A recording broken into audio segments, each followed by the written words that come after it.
இதுவரைக்கும் நம்ம சேனலை சப்ஸ்கிரைப் பண்ணாதீங்க, உடனே சப்ஸ்கிரைப் பண்ணுங்க. அப்படியே அந்த பெல் பட்டனையும் பிரஸ் பண்ணுங்க. நம்மளுக்கான சப்ஸ்கிரைபரை இன்க்ரீஸ் பண்ணிட்டே இருங்க. ஹலோ வியூவர்ஸ், ஐபிஎல்லில் சென்னை சூப்பர் கிங்ஸுக்கு எதிரான போட்டியில் முதலில் பேட் செய்த கொல்கத்தா நைட் ரைடர்ஸ் அணி நிர்ணயிக்கப்பட்ட 20 ஓவர்கள் முடிவில் 9 விக்கெட்டுகள் இழப்புக்கு 108 ரன்கள் எடுத்துள்ளது.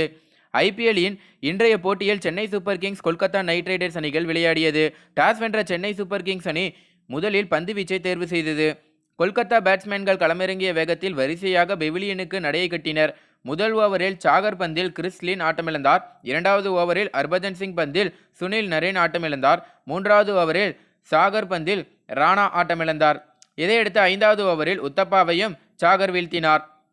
இதனால் அந்த அணி 24 ரன்களுக்குள் 4 முக்கியமான விக்கெட்டுகளை இழந்து திணறியது. அதன் பிறகு ஓரளவுக்கு தாக்குப்பிடித்த கொல்கத்தா கேப்டன் கார்த்திக் மற்றும் சுபம் கில்லை தாகிர் வீழ்த்த அந்த அணி இன்னும் இக்கட்டான நிலைக்கு சென்றது. இதனால் ரசல் கொல்கத்தா அணிக்கான பேட்டிங் பொறுப்பை ஏற்று விளையாடினார். எனினும் அவரும் தாகிர் பந்தில் தூக்கி அடிக்க முயன்று ஆட்டமிழந்திருக்கக்கூடும். ஆனால் அந்த கேட்சை ஹர்பஜன் தவறவிட்டதால் ரசலுக்கு ஒரு வாய்ப்பு கிடைத்தது. ஆனால் சாவ்லா அவருக்கு ஒத்துழைப்பு தராமல் ஹர்பஜன் பந்தில் ஆட்டமிழந்தார்.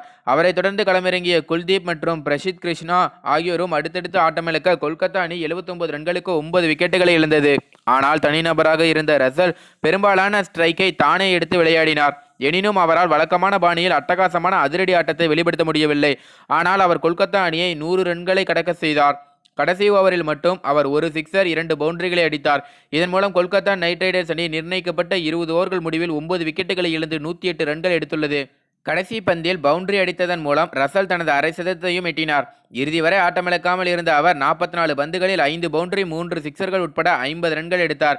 சென்னை அணி சார்பில் தீபக் சாகர் 3 விக்கெட்டுகளையும் ஹர்பஜன் சிங் மற்றும் தாகிர் தலா 2 விக்கெட்டுகளையும் ஜடேஜா 1 விக்கெட்டையும் வீழ்த்தினார். கொல்கத்தா அணிக்கு எதிரான வெற்றிக்கு பிறகு பேசிய தோனி பேசியதாவது, ஹர்பஜன் சிங் எப்போது எந்த இடத்தில் இருந்தாலும் நன்றாக ஆடுவார். தாகிர் தனது வேலையை சரியாக செய்துவிட்டார். இவர்கள் இருவரும் தான் இன்றைய போட்டியின் வெற்றிக்கு காரணம். அவர்கள் இருவரும் சரியான இடத்தில் பந்தை வீசினார்கள் என்று தோனி அவர்கள் அவங்க 2 பேர்த்தையும் ரொம்பவே புகழ்ந்திருக்காரு அப்படின்னே சொல்லலாம். அதே போல் நேற்றைய போட்டியில் தோல்விக்கு பிறகு அந்த அணியோட கேப்டனான, அதாவது கொல்கத்தா அணியோட கேப்டனான தினேஷ் கார்த்திக் அவர்கள் சொல்லும்போது என்ன சொல்லியிருந்தாரு அப்படின்னு பார்த்தீங்கன்னா, கண்டிப்பாக எங்களுக்கு ரன் ரொம்ப குறைவாக அமைஞ்சிடுச்சு. அது மட்டும் இல்லாமல் இது போல் ரன் குறைவாக இருக்கும் போது நம்ம கேமை கொண்டு போகிறது ரொம்பவே கஷ்டம் அப்படிங்கிற மாதிரி சொல்லியிருக்காரு. அதாவது ஆரம்பத்தில் நம்ம சொதப்பியிருக்கோம் அப்படின்னு தெரிஞ்சாலும் போட்டி முடிஞ்ச பிறகு பார்த்தீங்கன்னா நமக்கு இன்னும் ஒரு 20 ரன்கள் இருந்தால் போதும் அப்படிங்கிற மாதிரி தான் தோணுச்சு. ஏன்னா அந்த 20 ரன் இருந்தால் கண்டிப்பாக நாங்கள் வெற்றி பெறத்துக்கு அதிக வாய்ப்புண்டு. அது மட்டும் இல்லாமல் பவர் பிளேலேயே நாங்கள் பார்த்தீங்கன்னா ஒரு 4 விக்கெட்டை இழந்துட்டோம். அதுவே ரொம்ப கஷ்டமாக இருந்தது. அது மட்டும் இல்லாமல் நான் கண்டிப்பாக இந்த அணியில் நாங்கள் 100 ரன்னை கடந்திருக்கோம் அப்படின்னாவே கண்டிப்பாக இதுக்கு முக்கிய காரணம் ரசல். எல்லா கிரெடிட்டும் ரசலுக்கு தான் போய் சேரும். அதுவரையும் நான் கொஞ்சம் சந்தோஷமாக தான் இருக்கேன். ஏன்னா 100 ரன்னுக்கு ரொம்ப குறைவாக இருந்ததுன்னா கண்டிப்பாக இது ஒரு குறைவான ஸ்கோரில் நாங்கள் இடம் பெற்றிருப்போம். ஆனால் தற்போது பார்த்தீங்கன்னா 100க்கு மேலே போனதுனால கொஞ்சம் எங்களுக்கு மரியாதையாக நாங்கள் தோற்றுருக்கோம் அப்படிங்கிற மாதிரி பார்த்தீங்கன்னா அவர் சொல்லியிருக்காரு. மேலே அது மட்டும் இல்லாமல் இந்த தோல்வியை நாங்கள் மறந்துட்டு அடுத்த வர போட்டியில் எப்படி வெற்றி பெறணும் அப்படிங்கிறத நாங்கள் பார்க்க போகிறோம். கண்டிப்பாக சிஎஸ்கே நல்ல மேட்ச். அது மட்டும் இல்லாமல் அவங்க ஸ்டேடியத்தில் அவங்க வின் ஆனது கண்டிப்பாக அவங்களுக்கு செம்ம ரோர் அப்படிங்கிற மாதிரி பார்த்தீங்கன்னா அவர் சொல்லியிருக்காரு. மேலும் இந்த தகவல் குறித்து உங்களோட கருத்து என்ன? நேற்றைய வெற்றிக்கு காரணம், அதாவது சிஎஸ்கேவோட வெற்றிக்கு காரணம் என்னவா இருக்கும் அப்படிங்கிறத கீழே கமெண்ட்டில் பதிவு பண்ணுங்கள்.